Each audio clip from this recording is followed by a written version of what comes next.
Bageze ku musozi Moriya, Isaka yafashije ise Aburahamu gutunganya ibisabwa nubwo ari we byari bigendereye.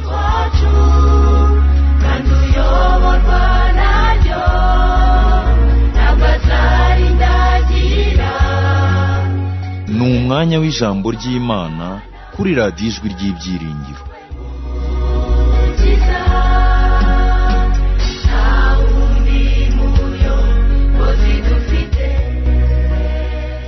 Haleluya, amahoro y'Imana abani natwe twese. Imana itugirire neza. Ni mwene so Habanabakize Shadrake. Tugiye kuganira ijambo ry'Imana. Amagambo tugiye kuganirira hamwe aboneka mu rwa kabiri rwa Timoteyo igice cya 3 duhereye ku murongo wa mbere. Haravuga ngo umenye yuko mu minsi y'imperuka hazaza ibihe birushya.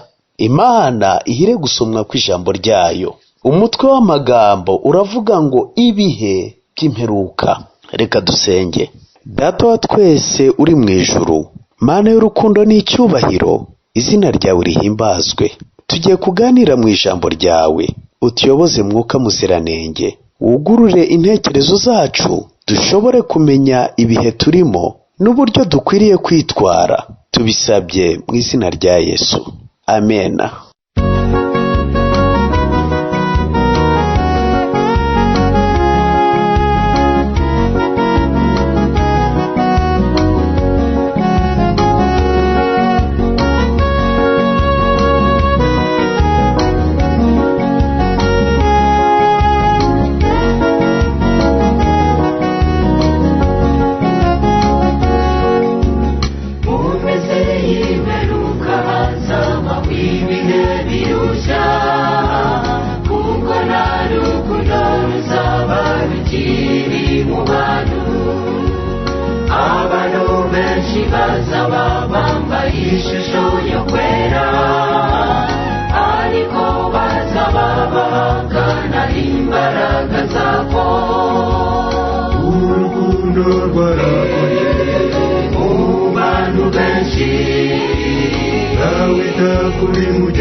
Satani murekeze guha Satani inkunga, kuko uyu ni umutego yateze mu bantu b'Imana.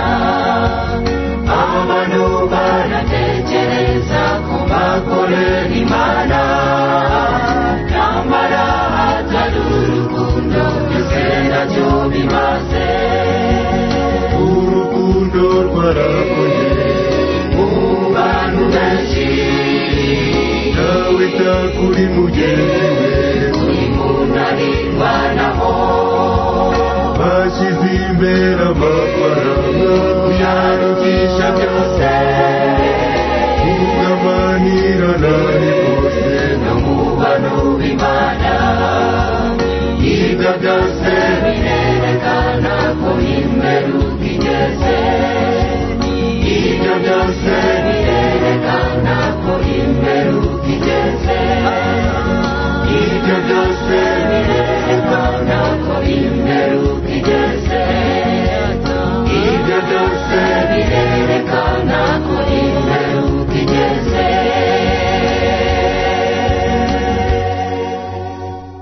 Ibihe by'imperuka. Waba warumvise kuva kera ijambo imperuka cyangwa ibihe by'imperuka? Nanjye narabyumvise. Ibihe by'imperuka byavuzwe inshuro nyinshi cyane mu mpapuro zera. Abahanuzi ba kera bakomeje bavuga iby'iminsi y'imperuka, ndetse ababwiriza benshi bagiye bavuga iby'iminsi y'imperuka. Iminsi y'imperuka twagiye tuyiga mu matsinda atandukanye, haba mu matsinda y'amakorale, haba mu gutangira isabato, haba mu materaniro yo mu minsi isanzwe. Twagiye twiga kandi tukigishwa iby'iminsi y'imperuka. Ndibuka igihe kimwe, igihe twigaga iby'iminsi y'imperuka turi abana bato cyane, numvise umubwiriza ku ruhimbi atangaje ati turi ku isabato ya nyuma. Maze kuko ntari nsobanukiwe neza icyo avuze, muri njye mpita ntekereza ko ya minsi y'imperuka igeze, ko nta yindi sabato izabaho, ko ahubwo hagiye kuba akarengane gakomeye nk'uko twari twarize ko abantu bazabuzwa umudendezo wo gusenga. Maze mbaza mama wari unyicaye iruhande nti mbese iyi niyo sabato ya nyuma? Isabato ya nyuma? Undi agiye imbere kuvuga imimuriko aravuga ati rero kuri iyi sabato ya nyuma reka tubabwire uko twakoze. Numva birushijeho gukomera kuko numvise ko ari isabato ya nyuma. Mama niho yambwiye ati ni isabato ya nyuma isoza ukwezi, ariko hazaza andi masabato. Numva ndahumurijwe. Ibihe by'imperuka twagiye tubyikanga kenshi, twagiye tubitekereza kenshi, twagiye tubyiyumvamo kenshi. Ariko se mu by'ukuri ibihe by'imperuka ubwabyo nyirizina biri ryari? Pawulo yavuze kenshi iby'ibihe by'imperuka. Kristo yari yaravuze iby'ibihe by'imperuka, avuga ibimenyetso, avuga intambara, avuga impuha, avuga ibishyitsi bikomeye, avuga inzara. Ibyo byagiye byaduka hirya no hino uhereye mbere na nyuma yo kuza kwa mbere kwa Kristo. Intambara zariho, inzara zariho, ibyorezo byariho. None iminsi y'imperuka mu by'ukuri ni ryari? Yesu yaravuze ngo nimwumve intambara n'impuha z'intambara, ibyo byose bizaba ari intangiriro. Byose ibyo twabonye, ibyorezo, inzara, intambara z'urudaca, ubukene bukabije, ibyo byose ni intangiriro. Pawulo rero yagerageje kurasa ku ntego neza avuga ku bihe by'imperuka. Yandikiye Timoteyo wari umuyobozi w'itorero, wari umupasitori w'amatorero, aramubwira ati umenye yuko mu minsi y'imperuka hazaza ibihe birushya. Mu minsi y'imperuka ni ibihe bibanziriza neza kugaruka kwa Yesu, kandi ni ibihe turimo uyu munsi wa none. Ni ibihe birushya biruhije itorero mu iyobokamana. Ibi bihe by'imperuka Pawulo abivuga yaravuze ati kuko abantu bazaba bikunda, bakunda impiya, birarira, bibona, batukana, batumvira ababyeyi babo, indashima, batarabera, badakundana babo, batuzura, babeshyerana, batirinda, bagira urugomo, badakunda ibyiza, bagambana, ibyigenge, bikakaza, bakunda ibibanezeza aho gukunda Imana. Ibi ni ibiranga iminsi y'imperuka. Pawulo yandikiye Timoteyo iby'ibihe by'imperuka, aramubwira ko urugero rukomeye, ikimenyetso gikomeye cyerekana ko turi mu bihe by'imperuka koko, nuko abantu bazaba bafite imico yangiritse. Kandi abantu bazaba bafite imico yangiritse, Pawulo yandikira Timoteyo ntiyamubwiraga abapagani, ntiyamubwiraga abatarakira Kristo, ahubwo yaramwandikiye ati umenye ko mu minsi y'imperuka hazaza ibihe birushya, kuko abantu bazaba bikunda. Aba bantu Pawulo yavugaga bazatugaragariza neza ko ari mu minsi y'imperuka ni abazaba bafite imico yangiritse, ariko atari abo hanze y'itorero, ahubwo ari abo mu itorero mo imbere. Ikizagaragaza ko turi mu minsi y'imperuka ni uko abantu bo mu itorero mo imbere bavuga ko ari abayoboke ba Kristo bazaba bafite imico yangiritse. Bamwe mu bakristo, mu bayoboke ba Kristo bicaye mu rusengero bazaba bikunda, bazaba bari mu rusengero bakunda impiya, birarira, bibona, batukana, batumvira ababyeyi babo, ari indashima kandi batarabera. None se ibi ntibisanzwe? Yego birasanzwe mu bapagani batazi Imana. Ntabwo bitangaje umuntu utari umukristo kuba yakunda impiya, yakwirarira, yatukana, yabaho ari indashima. Ibyo ntabwo bitangaje, niyo kamere ye. Ahubwo igitangaje, ikidasanzwe, ni ukubona abantu bambaye imikenyero, bambaye karavati, bari mu itorero, bari muri korale, ariko bikunda, bakunda impiya, birarira, bibona, batukana, batumvira ababyeyi, ari indashima, bagaragaza iyi mico yangiritse kandi bari mu itorero. Igitangaje ni ukubona abantu bicaye mu itorero batuzura, umwe atabasha kuramukanya na mugenzi we, ariko bahuriye muri korale, babeshyerana, bakwiza ibihuha ku bavandimwe babo, batirinda, bagira urugomo, kandi ari abo mu itorero, badakunda ibyiza. Ntabwo bisanzwe kubona abafite imico yangiritse bari mu rusengero, bagambana, ari ibyigenge, bikakaza. Kimwe mu biranga ko turi mu minsi y'imperuka, impamvu zirakomeye. Impamvu ya mbere ni uko urukundo barwerekeje ahandi. Turabona amagambo avuga ngo kuko abantu bazaba bikunda, bakunda impiya.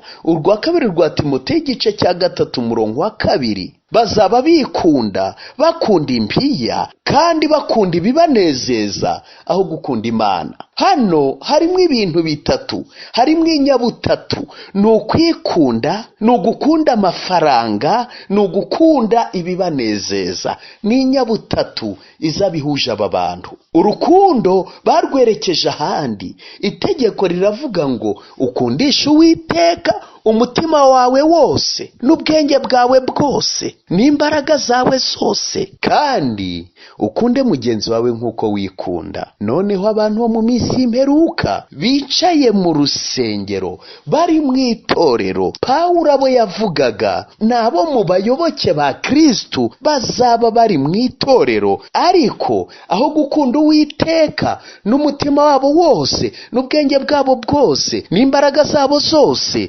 bazaba bikunda, bakunda impiya, bakunda ibibanezeza aho gukunda Imana. Aho kuvuga ngo ukundishe Uwiteka umutima wawe wose, bo baravuga ngo wikunde n'umutima wawe wose, n'imbaraga zawe zose, n'ubwenge bwawe bwose, ukunde ibikunezeza, ukunda amafaranga. Urukundo bazaba barahinduye itegeko, aho gukunda Imana n'ubwenge bwabo bwose, n'umutima wabo wose, bazaba bikunda.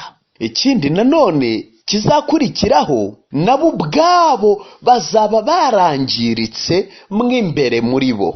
Bibiliya iravuga ku murongo wa 5 urwa 2 rwa Timoteyo igice cya 3 ngo bazaba bafite ishusho yo kwera ariko bahakana imbaraga zako. Bazaba bagaragara inyuma nk'abakristu, bazajya baza mu rusengero bicaremo, nyamara bake muri bo aribo bayoboke ba Kristo. Mu rusengero bazajya bazamo ari aho kwambarira imyenda myiza, ari aho kugaragariza inshuti, ari aho kugaragariza imodoka nziza n'amahonda meza, ari aho gusabanira n'abandi, ari aho kugaragaza imisatsi isokoje neza, nyamara ngo bazaba bafite ishusho yo kwera ariko bahakana imbaraga zako. Ndetse hari ikindi gikomeye. Icya mbere ni imico yangiritse, icya kabiri ni ukuba nabo ubwabo barangiritse, icya gatatu ni abantu bazaba bari hagati muri bo. Umurongo wa 6 uravuga ngo kuko muri bo harimo abagabo bomboka mu mazu, bakanyaga abagore batagira umutima, baremerewe n'ibyaha, batwarwa n'irari ry'uburyo bwinshi. Umurongo wa 7 ngo bahora biga ariko ntabwo babasha kugira ubwo bamenya ukuri. Icya gatatu gikomeye ni abantu bazaba bari hagati muri bo, bameze nk'amasega ari mu ntama. Pawulo yandikiye Timoteyo aramubwira ati kuko muri bo, mu bakristu mo hagati, mu bizera b'itorero mo hagati, mu rusengero mo hagati, muri barya babambaye amakaruvati, babafite imikenyero, babambaye iniforume z'ibyiciro, harimo abagabo bomboka mu mazu, bomboka. Nakomeje kureba iyi nshinga komboka, ni ukugenda mu buryo bunyuranije n'amategeko, ni ukugenda wihishahisha, ni ukugenda udashaka ko abantu bakumenya. Bomboka mu mazu, bakanyaga abagore batagira umutima. Igihe nasomaga bwa mbere natekereje ko aba bagabo ari abasambanyi, ariko igisubizo nasanze atari byo. Bomboka mu mazu, bagira amahirwe, bagera hari umugore utagira umutima, bakamunyaga, bakamugira ingaruzwa muheto yabo. Bomboka mu mazu, babona umwana cyangwa umubyeyi cyangwa umukecuru cyangwa umusaza, umuntu wese utagira umutima, bakamunyaga, bakamugira ingaruzwa muheto yabo, bakamugira umunyago. Bagenda bomboka mu mazu bashaka bahinduka abayoboke babo. Aba bantu ngo baremerewe n'ibyaha by'uburyo bwinshi. Iyo bomboka mu mazu bakabona umugabo utagira umutima, bakabona umugore utagira umutima, baricarana. Umurongo wa 7 uravuga ngo bahora biga ariko ntabwo babasha kugira ubwo bamenya ukuri. Abagabo bomboka mu mazu bagenda n'udutabo tw'amoko menshi, maze bakitwaza Bibiliya ahubwo bayicuritse, aribo bayiyobora aho kugira ngo ibayobore. Bakagibona umugore utagira umutima, bakabona umugabo utagira umutima, baricarana nabo. Umurongo wa 7 uravuga ngo bahora biga ariko ntabwo babasha kugira ubwo bamenya ukuri. Ni babandi wumva bajya kwa kanaka, bomboka, bagateranira muri saro, bagahamagara abandi, bakarara biga kurinda buca, ejo bakirirwa biga mu nyigisho za rwihereranwa. Bagenda bomboka mu mazu, bagera hari umugore utagira umutima, bagera hari umugabo utagira umutima, agera hari umuntu ubuze ubwenge, akicarana nabo, maze ngo bahora biga, bahora biga we, bakongera bakiga, ngo ariko ntabwo babasha kugera ubwo bamenya ukuri. Aba bantu bomboka mu mazu, Pawulo yarabavuze neza. Bagenda bomboka mu mazu, yaravuze ngo nk'uko Yane na Yambure barwanije Mose, niko n'abo bagabo barwanya ukuri. Abo nabononekaye ubwenge, badashimwa ku byo kwizera.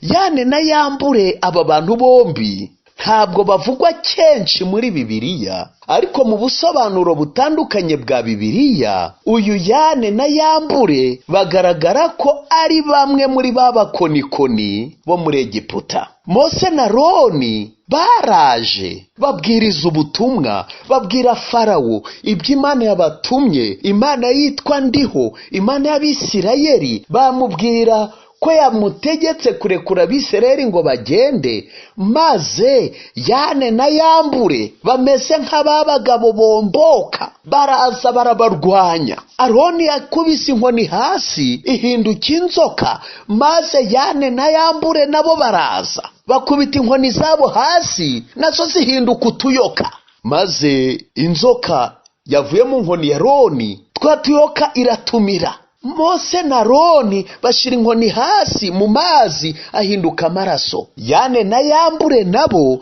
baraza bashira inkoni zabo mu mazi ahinduka amaraso, maze bituma Farawo atizera. Igitangaza Mose na Aroni bakoraga, Yane na Yambure barakiganaga, maze bigatuma Farawo atizera. Dufite abantu bomboka mu mazu, bagera ku muntu utagira umutima bakamwigarurira, bakamugira umunyago wabo, bakamugira umuyoboke wabo, birirwa bigana ngo ariko ntabwo bagera ubwo bamenya ukuri. Nk'uko Yane na Yambure barwanije Mose, niko n'abo bagabo barwanya ukuri. Ntibajyanwa mu ngo no gusambana ngo bagiye kureba abagore batagira umutima, ahubwo bareba abagore batagira umutima, maze kiba kibajanye muri izo ngo babagiye kurwanya ukuri kwigishwa n'abakozi b'Imana, kwigishwa n'itorero ry'Imana. Bameze nka Yane na Yambure ubwo barwanyaga Mose. Mose yakoraga igitangaza, nabo bagakora ikindi. Mose na Aroni bakora igitangaza,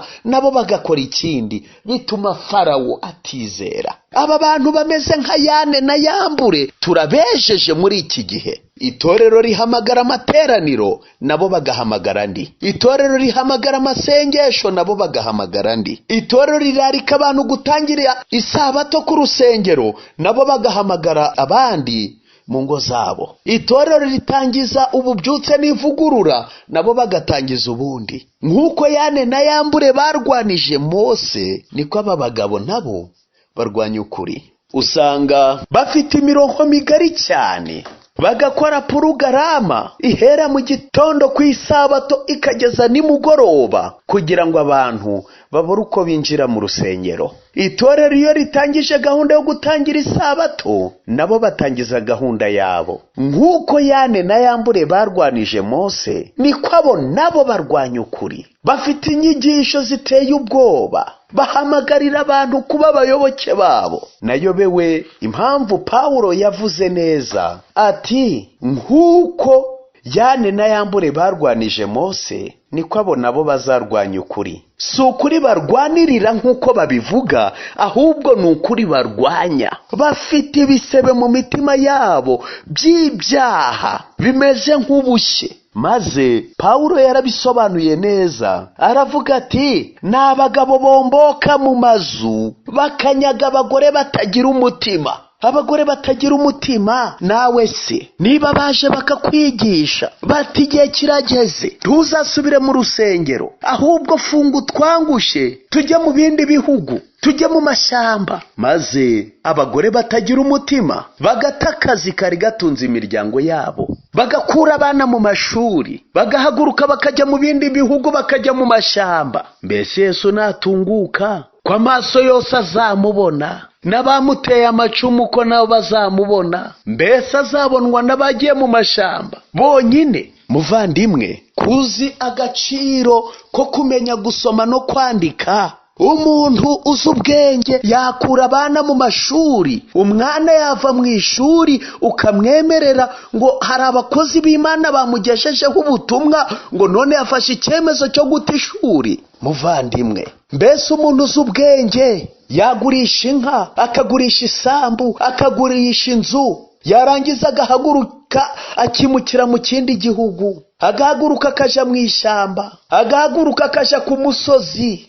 Mbese Yesu yavuze yuko azahurira nabo mu mashyamba gusa. Yesu naza twese tuzamubona.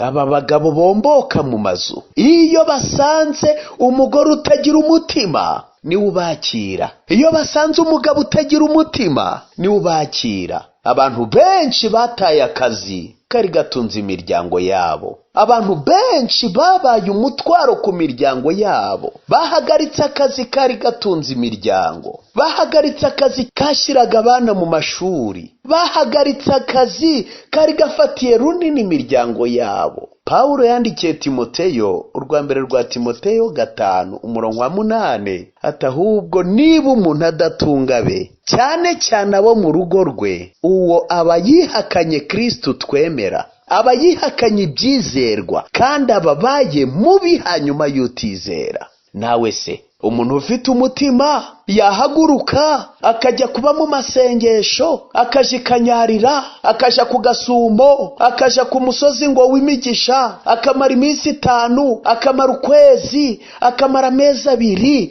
urugo yararutaye, umugore n'abana yarabataye, umugabo n'abana yarabataye. Mbese Kristo nakubaza abo yakuragije uzasubiza ngo iki? Mose yabwiye Farawo ati tuzajyana n'abana bacu. Nshuti bavandimwe, aba bagabo bameze nka Yane na Yambure, bagenda bomboka mu mazu, bashinga shene imirongo ya YouTube, bakora imirongo ya WhatsApp yo guhuriramo, bati muze twigira ahangaha, babuza abantu kujya mu rusengero. Pawulo yarabivuze ati uko mubona urya munsi urushaho kwegera, aba ariko mugira umwete wo guteranira hamwe. Nshuti kandi bavandimwe, turi kuganira icyigisho kivuga ngo ibihe by'imperuka. Ikiduhamiriza ko turi mu bihe by'imperuka si ibyorezo kuko na kera byabagaho, si inzara kuko na kera yabagaho, si intambara kuko na kera yabagaho. Ibyo byose ni ibimenyetso,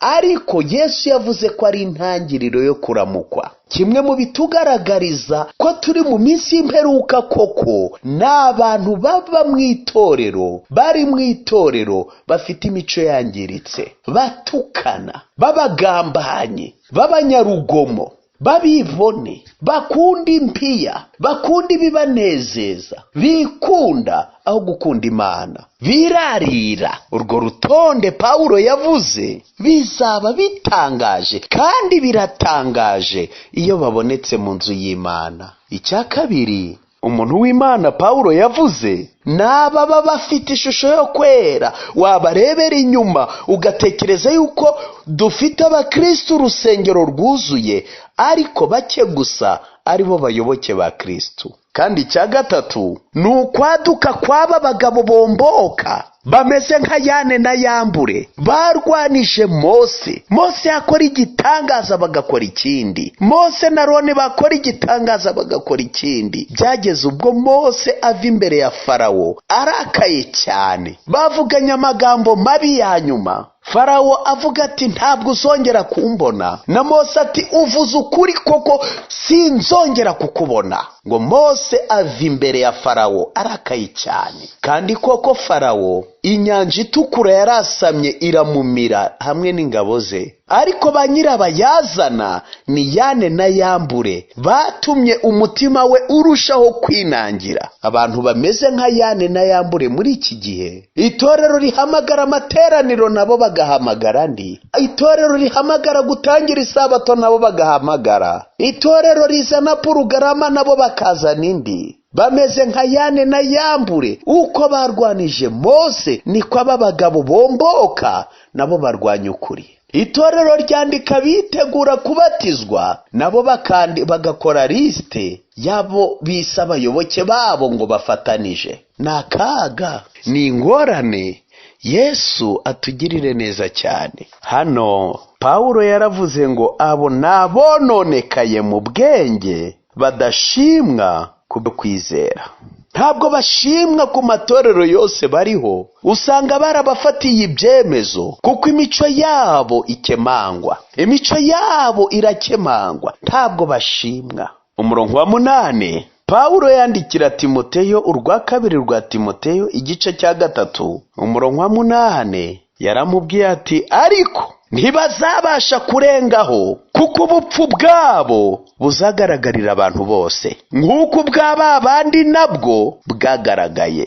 Ntibazabasha kurengaho. Nawe se nibabuza umuntu gufata mituweli, bakabuza umuntu gufata irangamuntu, bakabuza umuntu kongera gusangira n'umugabo we cyangwa n'umugore we, baturiya ubwo ataje muri iki gice cyacu ni intumbi, tukifatanye nawe. Nawe se nibakura abana mu mashuri kandi muzi uburyo inyuguti isigaye igura amafaranga, uburyo kwiga bifite akamaro.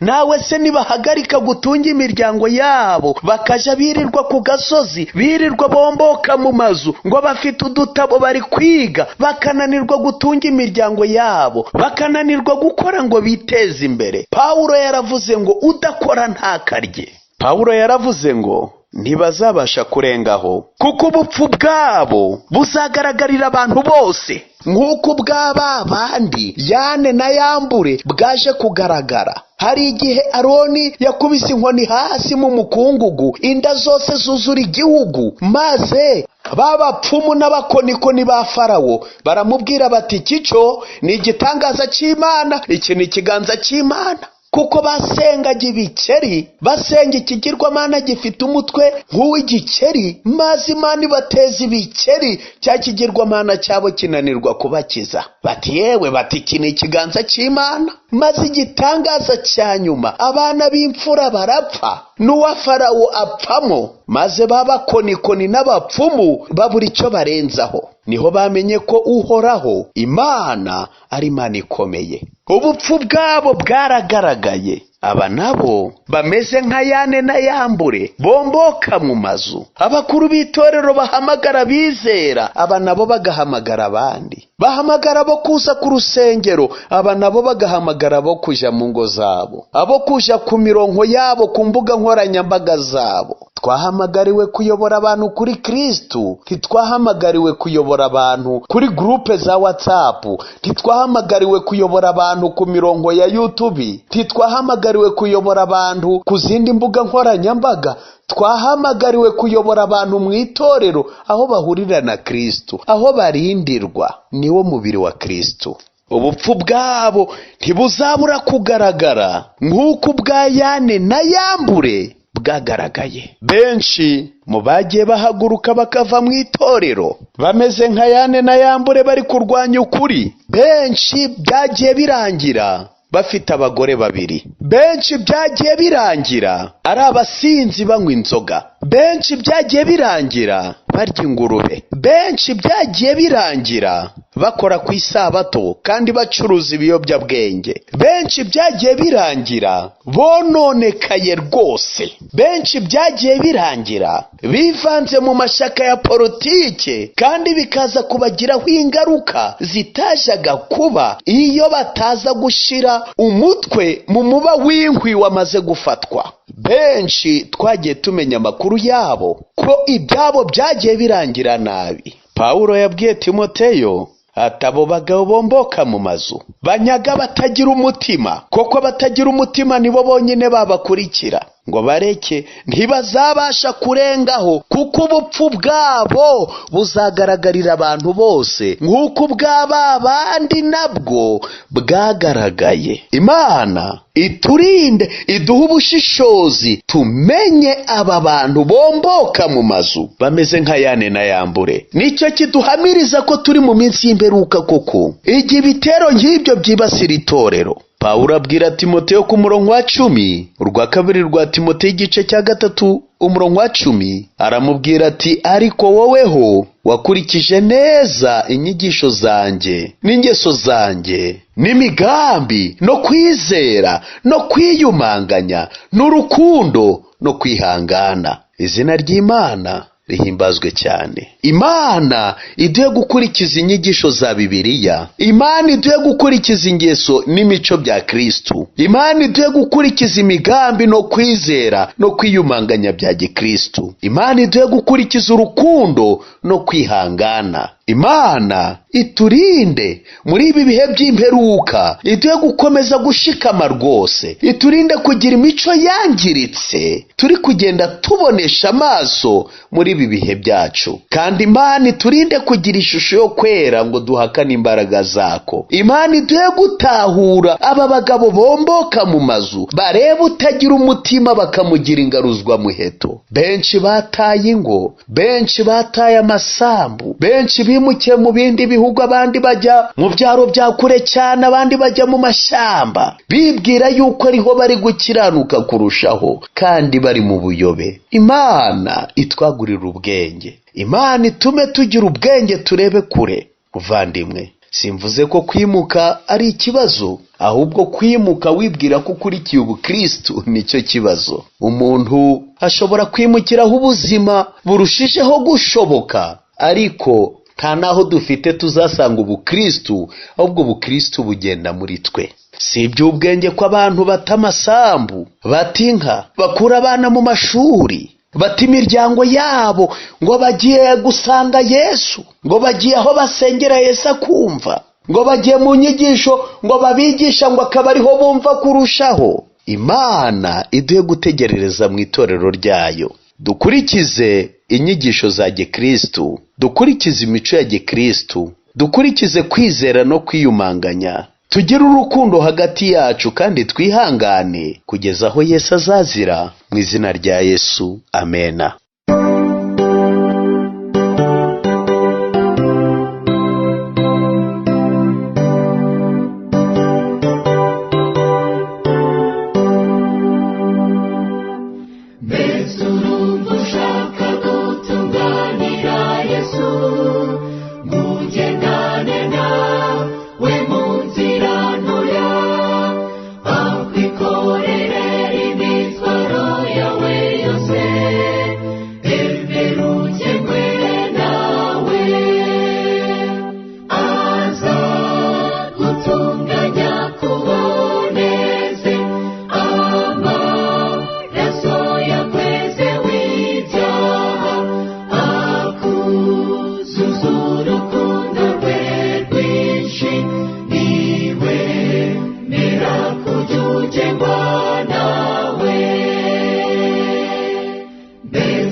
Reka dusenge. Data wa twese uri mu ijuru, Mana y'urukundo n'icyubahiro, izina ryawe rihimbazwe. Turagushimira ko tubumburiye ijambo ryawe, urigaburira imitima yacu muri ibi bihe by'imperuka.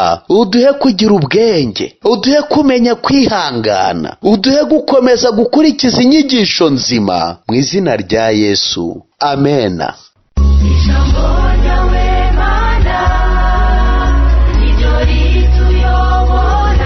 Bageze ku musozi Moriya, Isaka yafashije ise Aburahamu gutunganya ibisabwa, nubwo ari we byari bigendereye. Kandi uyoborwa naryo, ntabwo azari ndagira. umwanya w'ijambo ry'Imana kuri radiyo ijwi ry'ibyiringiro.